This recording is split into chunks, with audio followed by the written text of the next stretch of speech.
예, 오늘은 좀 다르게 할까 봅니다. 오늘은 저희의 지금까지 저희가 이제 2003년에 출발해서 지금 23년 선교의 여정을 하고 있거든요. 그래서 지금까지의 선교 여정, 저희가 아주 오랜만에 안식년을 하고 있어서 전체적인 선교 여정 23년을 뭐 짧게 돌아보겠습니다. 뭐 길게는 뭐 하루 종일 해도 안 될 것 같고 짧게 돌아보고 그다음에 스페인 사역 12년 만 12년이 지났습니다. 그래서 스페인 사역 돌아보고 그다음에 오늘 말씀 본문 말씀을 통해서 저와 여러분들에게 주시는 하나님의 말씀을 보도록 하겠습니다.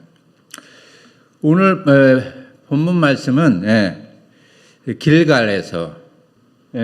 길갈에서는 작년에 12년 만에 하나님께서 그런 마음을 주셨어요. 올해 안식년으로 지내도록 하시면서 주신 말씀입니다. 그래서 이 말씀 앞에서 안식년을 보내도록 주셨고 또 그렇게 하려고 노력하고 있습니다. 저는 스페인에서 모세로 불리고 있고 아내 백선영 선교사는 아나로 불립니다. 아내는 이제 고등학교 때부터 스페인어를 전공했기 때문에 아나를 스페인어 이름으로 선택했고 저는 거듭날 즈음에 1997년 거듭남을 체험할 즈음에 모세에 관한 책을 읽으면서 만약에 내가 장래에 어떤 사람이 되겠다라면은 모세 같은 사람이 되겠다라는 그런 마음을 가지고 기도하던 중에 거듭남을 1997년 부활절쯤에 거듭남을 체험했습니다. 그래서 모세라고 불려지는 것을 좋아합니다. 그렇게 갑자기 1997년 부활절쯤에 거듭남을 체험하고 그해 가을에 급하게 신대권을 들어가서 공부하고 목회자가 되리라고 생각하던 중 아내를 만나서 2003년 1월 25일에 결혼을 하고 노총각 38살에 결혼을 하고 2003년 1월 25일에 결혼을 하고 2003년 봄 노회에 목사 안수를 받았습니다. 목사 안수도 3수를 해서 받았습니다. 결혼 못한 것도 되게 그런데 결혼 안 했다라고 목사를 안수를 안 줘서 3수에서 결혼한 후에 목사 안수를 받고 2003년 8월에 선교사 훈련으로 미국에 가면서 선교의 여정이 시작되었습니다. 그리고 재작년 2024년에 첫째 아들 이삭이가 미국 대학교로 들어가면서 그 펜실베니아 저희 국제선교의 미국 본부가 있는 펜실베니아 근처에 피츠버그라는 곳에 있어서 미국 본부를 21년 만에 방문하게 되었습니다. 그곳이 저희한테는 남다른 곳입니다. 선교의 출발점이라고 할 수가 있습니다. 그곳에 서는 순간 알 수 없는 이렇게 은혜와 감동이 몰려왔습니다. 2003년 선교사 훈련을 미국에서 받기 위해 관광비자를 신청했는데 저희가 관광비자도 때로는 거절되는 케이스들이 있어서 관광비자만 나와도 다행이다라고 감사하다고 기도했었습니다. 그런데 관광비자를 신청했음에도 불구하고 저희가 요청하지도 않았음에도 불구하고 기도하지도 않았음에도 불구하고 계획하지도 않았는데 미국 대사관에서 저희에게 종교비자를 줬습니다. 여러분들 안 놀라시네. 그게 얼마나 어려운 일인지 여러분들 한번 신청해 보세요. 왜 저렇게 반응하셔야 됩니다. 하나님의 은혜가 아니고서는 기적이 아니고서는 지금 신청하면은 엄청난 비용과 거의 불가능하거든요. 그런데 관광비자 신청했는데 종교비자를 주셨습니다. 그리고 우리의 형편을 잘 아시는 주님께서 이삭이 하나를 미국에서 돈 한 푼 안 들이고 낳게 하시고 또 멕시코에서 지내면서 매년 비자 갱신을 위해서 다른 나라로 나갔다 들어와야 되는데 그때마다 미국으로 나가는데 종교 비자가 있었기 때문에 아주 수월하게 아무런 문제 없이 나갔다 들어오고 할 수 있었습니다. 이런 것들이 하나님의 은혜였고요. 그리고 2009년에 멕시코에서 나와서 다시 미국에 머무르면서 다시 추스리고 한국으로 나올 수 있었던 것. 그리고 그 이후에 한국 외 본부에서 4년 반 동안 섬기면서 또 선교에 대한 더 깊은 이해와 또 선교에 대한 관점을 이렇게 넓혀 주셨던 것. 그리고 2014년 7월에 다시 스페인으로 선교지로 나갈 수 있었던 이것들이 하나님의 큰 은혜입니다. 저희가 그때 당시에 본부에서 본 사례들은 선교지에서 어려움을 당해서 들어와서 있다가 다시 나가는 케이스가 그렇게 많지가 않습니다. 30% 미만입니다. 선교사가 한 번 첫 선교지를 나갔다가 어려움 겪고 철수한 경우는 그렇게 다시 회복해서 나가는 케이스가 거의 없습니다. 다시 그냥 노선을 바꾸는 케이스가 많은데 저희가 2014년에 7월 달에 다시 나갈 수 있었던 것도 하나님의 은혜였습니다. 스페인 초기 정착과 지금까지 저희들의 삶과 사역 속에 주님이 베푸신 기적 같은 은혜들, 그것이 주님은 지금도 살아서 역사하시는 하나님이기 때문에 가능한 일들이었습니다. 스페인에서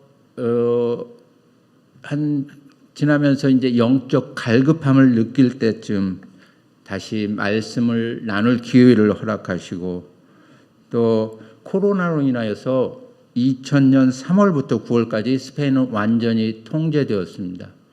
문 밖에를 나갈 수 없었습니다. 그런데 그렇게 모든 것이 멈춘 시기에 오히려 하나님께서는 새로운 길을 저에게 열어주셨습니다.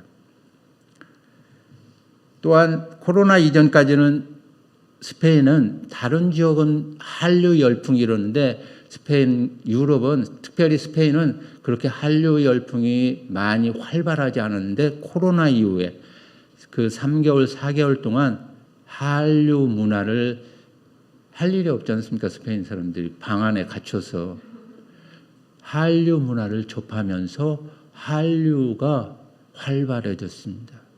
그리고 지금은 어디 나가면 쉽게 한국 사람이다라고 하면 이렇게 한국 음식 좋아한다, 한국 드라마 좋아한다 그러면서 오히려 다가옵니다.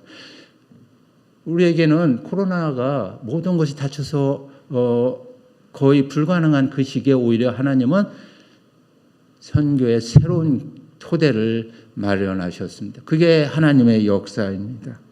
이 모든 감사의 제목들은 오늘 또 살아서 역사하시는 예수 그리스도로 말미암은 것이다라고 저는 확신합니다. 여러분들에게도 이런 모든 것을 변화시키는 놀라운 역사가 있으시기를 바랍니다. 그리고 스페인의 영적 상황, 스페인은 무슬림의 북진을 맞닥뜨리는 최전선이라는 선교 전략적으로 중요한 지점입니다. 그리고 중남미 사람들이 많이 와 있습니다. 그들이 종교적인 열심으로 교회의 성장이 이루어집니다. 다양한 인종의 이주자들이 많이 있음으로 해서 이주자 사역의 가능성이 있습니다. 그리고 최근에 급격하게 늘어난 북아프리카 무슬림 이주자들, 코로나 이후 한국 문화에 대한 지대한 관심의 증가 등 스페인의 상황과 환경이 변하고 있음을 하나님께서 변화시키고 있음을 알 수 있습니다. 그리고 최근에는 각 지역별로 목회자 모임이 일어나고 있습니다. 그리고 올해 5월에는 빌리그레암 복음전도협회와 현지의 400교회 정도가 연합하여 처음으로, 이게 초유의 일입니다. 스페인의 그 아틀레티코 축구 그 스타디움에 수천 명이 10,000명 이상이 모여서 복음 전도 대회인 희망 축제가 개최되었습니다.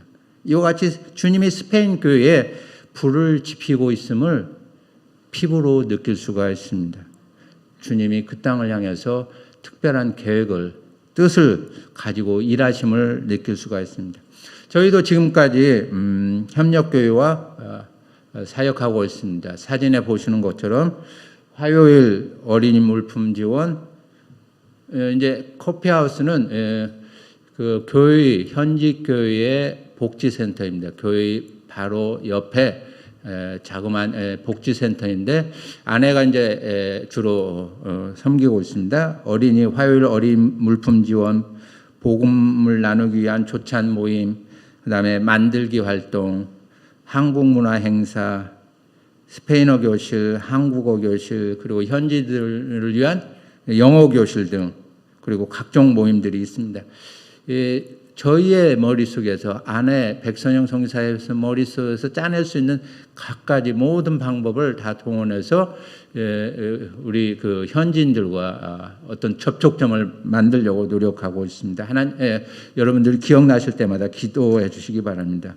그런데 초반에는 그 커피하우스에 주로 집시와 루마니아 이주자들이, 노동자들이 많이 도움을 받기 위해서 왔습니다. 그런데 최근에는 히잡을 쓴 모로코 무슬림들이 거의 90%에 이릅니다.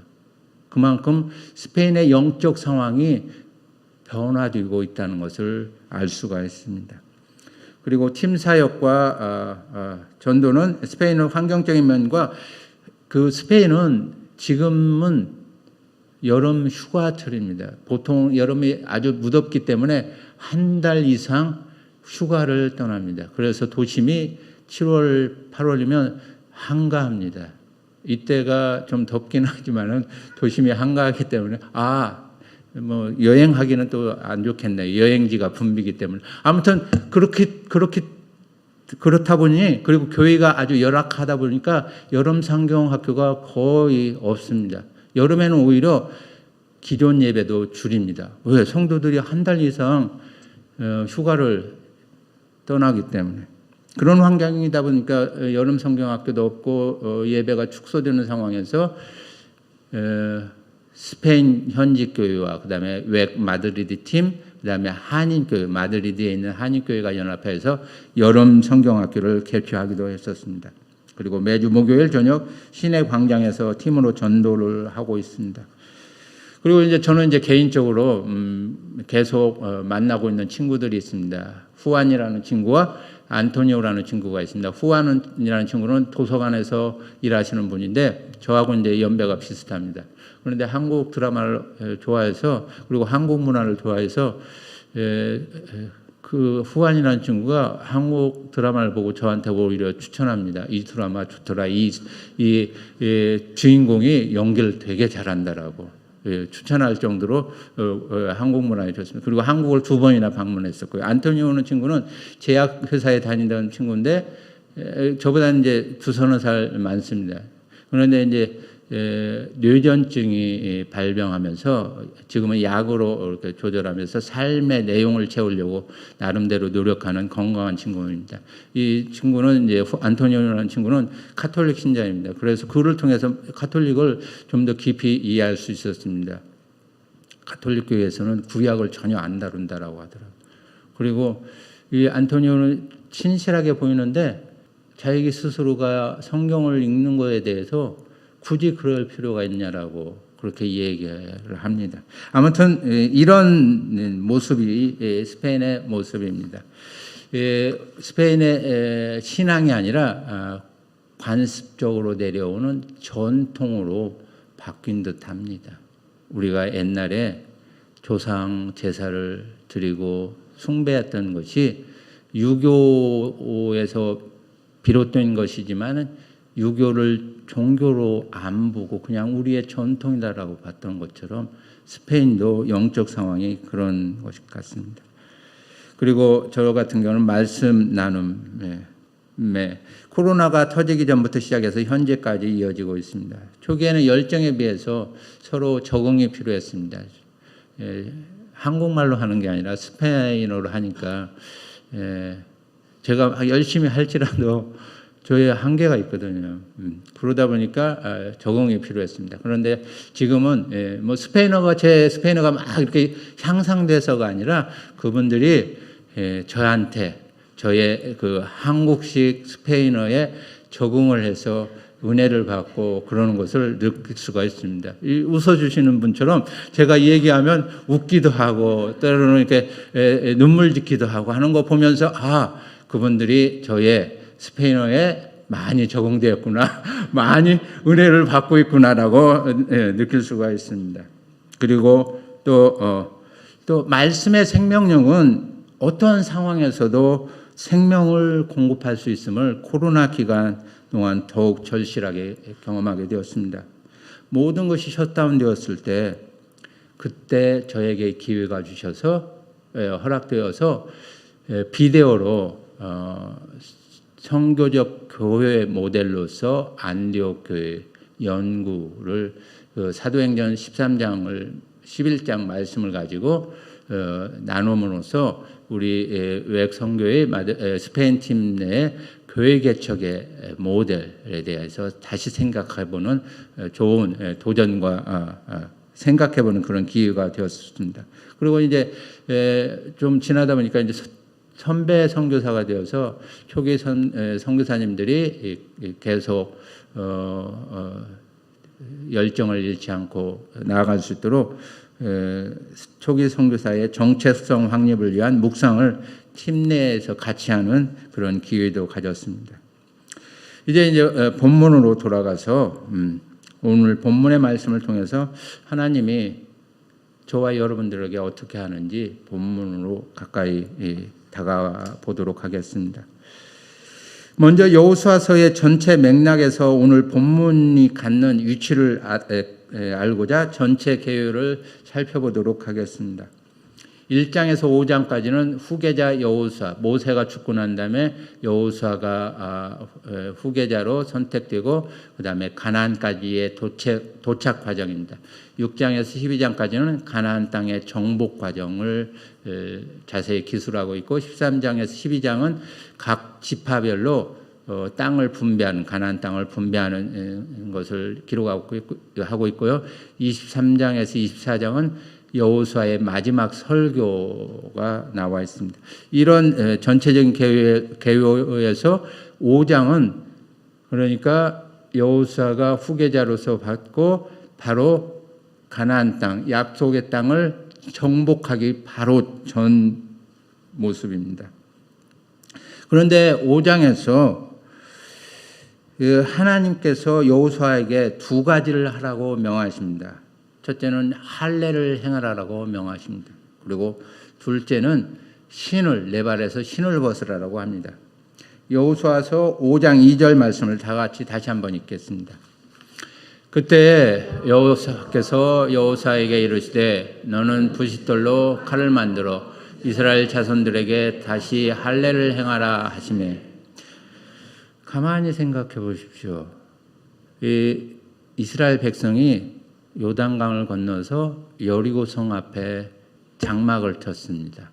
그러니까 적군을 대적하고 있는 상황입니다. 그 상황에서 하나님께서 이제는 정복 전쟁을 해야 되니까 예배하고 기도하라. 힘을 얻기 위해서 그런 게 아니라 할례를 행하라고 합니다. 요즘 마냥 마취를 하고 날카로운 수술칼로 하는 것도 아니고 부싯돌을 깨서 하라고 합니다. 그렇게 되면 그때 당시에는 최소 일주일간은 아무것도 못하고 가만히 회복될 때까지 기다려야 됩니다. 여러분은 그렇게 할 수 있겠습니까? 그러고 있는데 움직일 수 없는 상황에서 여리고에서 문을 열고 쳐들어온다면 그냥 당하는 상황인 것입니다. 그런데도 하나님께서 그들에게 할례를 행하라고 명하십니다. 할례의 의미는 아브라함에게 후손을 주시고 그들의 하나님이 되겠다고 하신 창세기의 약속을 몸에 새기는 그런 상징적인 언약의 표징입니다. 그리고 또 한편으로는 유대인으로서의 정체성을 확립하고 하나님의 백성이라는 공동체에 공식적으로 통합되는 그런 의식입니다. 할례를 하고 나자 하나님이 9절에서 이렇게 말씀합니다. 9절을 함께 읽겠습니다. 여호와께서 여호수아에 이르시되 내가 오늘 애굽의 수치를 너희에게서 떠나가게 하였다 하셨으므로 그곳 이름을 오늘까지 길갈이라 하느니라. 곧 길갈이라는 단어 그 자체의 뜻이 수치를 굴러가게 하다 그런 뜻입니다. 그러니까 애굽에서의 종되었던 수치를 다 없애버리시겠다라는 것입니다. 이것은 다른 한편으로는 이제는 종이 아니라 하나님의 백성이다라는 새로운 정체성을 갖게 된 것입니다. 그래서 거룩한 하나님 나라의 백성으로 새롭게 하셨다라고 선포하는 것입니다. 그리고 오늘 5장 13절에서 14절, 15절까지 해서 두 번째 명하신 내용이 나옵니다. 5장 13절에서 15절을 다 같이 한번 읽겠습니다. 여호수아가 여리고에 가까이 이르렀을 때 눈을 들어본즉 한 사람이 칼을 빼어 손에 들고 마주 서 있는지라. 여호수아가 나아가서 그에게 묻되 너는 우리를 위하느냐 우리의 적들을 위하느냐 하니 이르되 아니라 나는 여호와의 군대 대장으로 지금 왔느니라 하는지라. 여호수아가 얼굴을 땅에 대고 엎드려 절하고 그에게 이르되 내 주여 종에게 무슨 말씀을 하려 하시나이까. 여호와의 군대 대장이 여호수아에게 이르되 내 발에서 신을 벗으라. 내가 선 곳은 거룩하니라 하니 여호수아가 그대로 행하니라. 이제부터 중요한 내용입니다. 이 장면을 자세히 그리고 집중해서 살펴볼 필요가 있습니다. 13절에 뭐라고 되어 있습니까? 여호수아가 여리고에 가까이 이르렀다라고 말하고 있습니다. 여호수아의 마음을 한번 헤아려 보십시오. 여호수아는 모세를 따라 수종드는 모세의 수종자로 먼 길을 와서 드디어 가나안 땅, 약속의 땅에 도달했습니다. 그리고 바로 눈앞에 여리고성이 있습니다. 그 마음이 시급했을 것입니다. 어떻게 하나님이 약속한 땅을 차지할 수 있을까? 하나님이 첫 번째로 할례를 행하라고 하면서 일주일간 이상 멈추게 하셨는데도 여호수아는 그것이 끝나자 유월절을 보내고 그다음에 그 땅에서의 그들이 수고하여서 심지 않은 그 땅의 소출을 먹고 은혜를 누린 다음에 곧바로 여리고에 이르렀다라고 합니다. 그러니까 그 마음이 시급한 마음, 조급한 마음으로 여리고를 보기 위해서 나아갔습니다. 그 마음이 여리고 정복에 쏠려 있었음을 이 말에서 표현해 주고 있습니다. 그리고 여호수아의 다음 말에도 그의 마음이 드러나 있습니다. 칼을 빼어 손에 들고 마주 서 있는 한 사람, 그 사람이 우리가 생각할 때는 천사, 하나님이 보낸 메신저였을 것입니다. 그런데 그를 만나서 물어보는 말이 우리를 위하느냐 우리의 적들을 위하느냐라는 질문하게 됩니다. 보통 이렇게 만나면은 무슨 얘기를 하겠습니까? 그런데 여호수아의 온 마음이 어떻게 하면 저 여리고성을 차지할 수 있을 거야 알까에 온 마음이 가 있다 보니까 천사를 만나서도 너가 우리를 위하느냐 우리의 적들을 위하느냐 그러니까 전쟁에 그 마음이 온전히 붙잡혀 있었음을 알 수가 있습니다. 그러한 여호수아의 질문에 대해서 여호와의 군대 대장의 말이 다른 말이 아니라 내 발에서 신을 벗으라. 내가 선 곳은 거룩하니라라고 얘기합니다. 이게 과연 무슨 상황일까요? 이 상황을 어떻게 이해할 수 있을까요? 그런데 내 발에서 신을 벗으라 내가 선 곳은 거룩하니라는 말씀은 성경 전체에서 딱 두 곳 나옵니다. 어디에서 나옵니까요? 모세 말아요. 모세를 부를 때하고 여호수아 이 장면에서 나옵니다. 출애굽기 3장 5절 한번 다 같이 읽겠습니다. 하나님이 이르시되 이리로 가까이 오지 말라. 내가 선 곳은 거룩한 땅이니 내 발에서 신을 벗으라. 출애굽기에서는 가시나무 떨기 가운데서 모세를 부르실 때 하신 말씀입니다. 그리고 출애굽기 3장과 4장에 걸쳐서 하나님과 모세와 긴 대화가 이어집니다. 모세의 5번의 머뭇거림, 그리고 하나님의 부르심의 사명에 대해서 거절합니다. 나는 못합니다. 나는 말이 어눌한 자입니다. 보낼 만한 사람을 보내시오. 그리고 하나님은 계속 그 모세를 설득하고 이해시키려고 합니다. 그리고 힘을 줍니다. 그것이 3장과 4장, 성경의 중요한 그 3장, 4장 2장을 걸쳐서 이어집니다. 광야에서 양을 치고 있던 모세에게 그의 처지를 대변하는 듯한 아무 쓸데없는 그 황무지에 굴러다니는 가시 떨기 나무 가운데 불이 붙었는데 타지 않는 것.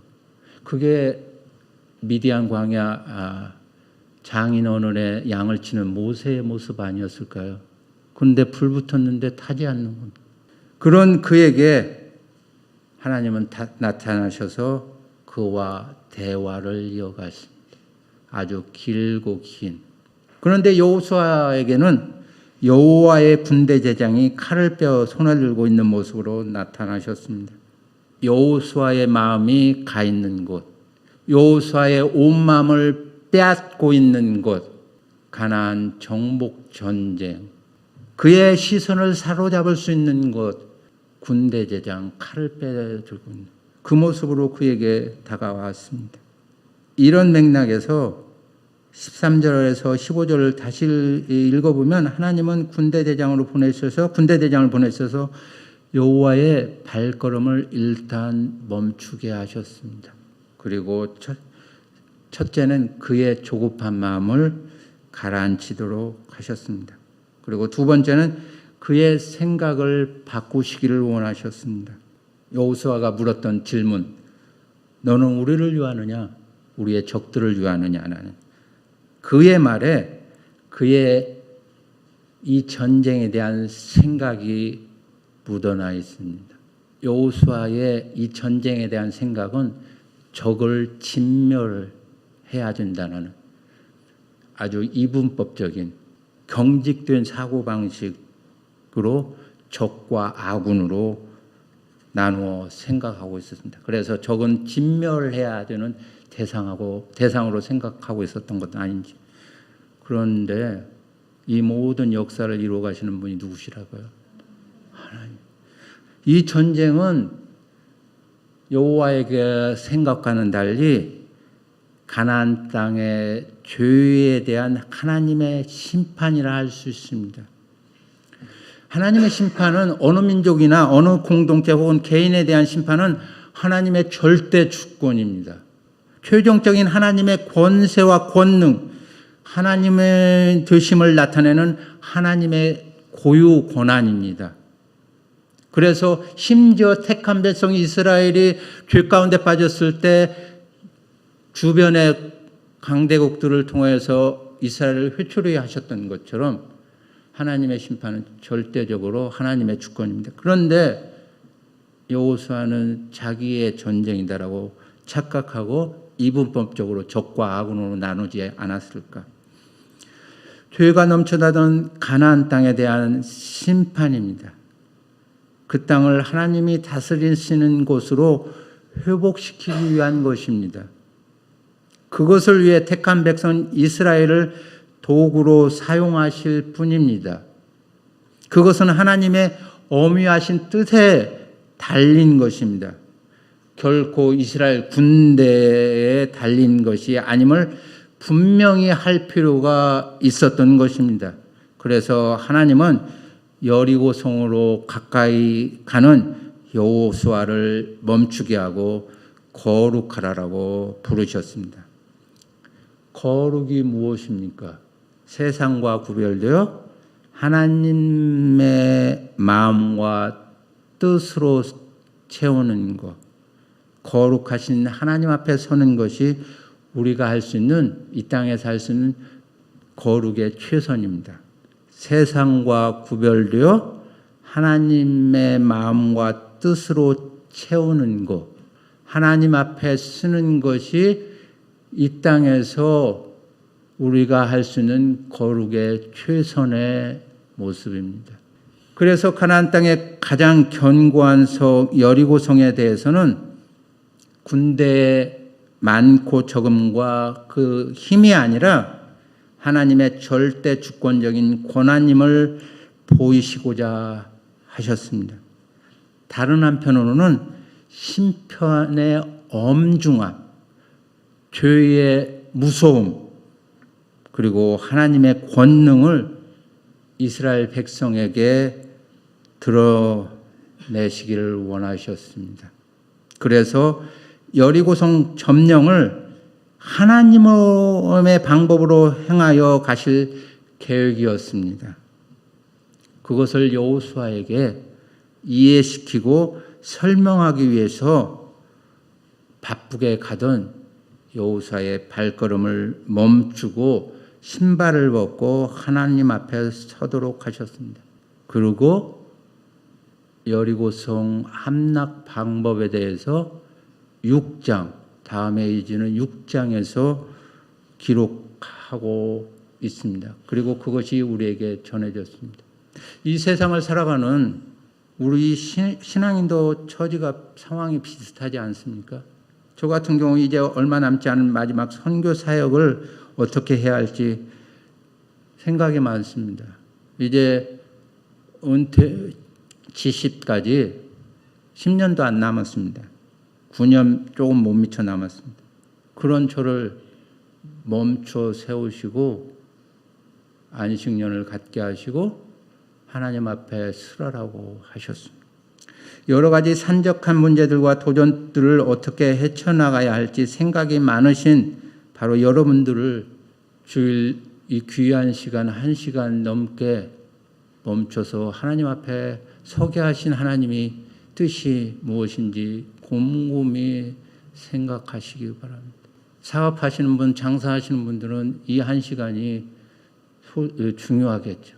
그럼에도 불구하고 하나님께서는 멈춰 세우시고 대화하시기를 원하십니다. 하나님의 뜻과 그 마음을 여러분들에게 부어주시기를 원하십니다. 우리 각자에게 각기 다른 방법으로 각기 다른 상황으로 찾아오심. 모세에게는 가시나무 떨기 가운데 불로, 여호수아에게는 군대 대장의 칼 빼든 모습으로. 모르겠습니다. 저는 여러분들의 사정을 모르니까. 그렇지만 여러분들에게 하나님은 각자 다른 상황으로 다른 모양으로 여러분들에게 찾아오실 것입니다. 이 자리에서는 오늘 말씀으로 여러분들에게 찾아왔다고 저는 확신합니다. 찾아오셔서 잠시 멈추고 신발을 벗고 하나님과 앞에 서서 대화하자라고 말씀하십니다. 그런데 우리는 뭐가 그리 바빠서 하나님과 대화할 시간이 없을까요? 신발을 신은 채로 서서 핵심만 말하세요. 장황하게 설명하지 말고 핵심만, 키포인트만 말하라고 재촉하지는 않는지요. 하나님은 오늘 말씀을 통해서 저에게는 일령아, 너 뭐가 그리 바쁘니? 앞으로 어떻게 해야 할지 마음이 분주하지, 생각이 많지. 그렇지만 잠시 잠깐 여기 와서 앉아서 차분하게 이야기해보자꾸나 라고 말씀하시는 것 같습니다. 여러분은 어떻습니까? 말씀을 마무리하겠습니다. 오늘 말씀을 통해서 우리는 하나님의 택하신 백성이요 왕 같은 제사장임을 하나님께서는 각자에게 확인시키시기를 원하셨습니다. 그래서 마음의 할례를 하라고 하십니다. 둘째, 우리의 비전과 사명을 새롭게 하시고 하나님의 뜻과 계획을 알게 하기 원하십니다. 그 하나님이 여러분 각자에게 모든 상황을 내려놓고 신발을 벗고, 아무리 마음이 바쁘지만 신발을 벗고 내 앞에 서서 나와 대화하자라고 명하십니다.